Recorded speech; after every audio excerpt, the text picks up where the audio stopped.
egaa wanta mammaatti na gubu wanti na gubu du'a koo mucaa caala du'a mucaa kootii caala ammamatti attamitti otoo murtee firdiin argatiin ciisanii daabboo nyaatu madaadhaa ciisanii daabboo nyaatu mootummaa maa qallaba albee nama waggaa 75 hadha nan beeka gisee Haatsa Hayile Sillaaseeti jammaree tan beeka seeran gisee Haatsa Hayile Sillaaseen nama geesse sana atattamaan waan argateetu eenyu sana fannifama haadhana kun hin jiru ciibsanii daabboo qallabu innaa takka turan immoo bilisadhanii gadhiisu kana kan immoo namaaf fichisiisu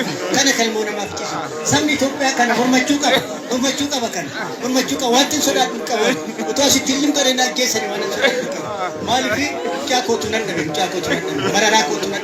mararaa kootu kan koo bichaa miti kan saba Itoophiyaati Haacaaluu kan sabaati kan koo bichaa miti ijaa kana baay'ee nama gubaa egaa maal goonaa sabaa warra mucaa koo buusaa balleesse akka namni ittuma dhiisee ciibsee daabboo qallaba waan hidda isaatiin akkanaa gubuun barbaada akka mucaa koo xiyyiitiin gubanii ajjeessan isaanis immoo daawaqaatiin gubatanii akka badanii barbaada egaa waan biraan jedhu ani kanarra warri gaafa du'a mucaa kootii calqabee amma akkuma waliin dhaabattanii gadda keessan taasiftanii bu'aa keessan taasiftanii amma ammatti jiraattan ammaatti galatoomaan jedha faana qalaatti sabala maqaa mucaa kootiin hojjetame faana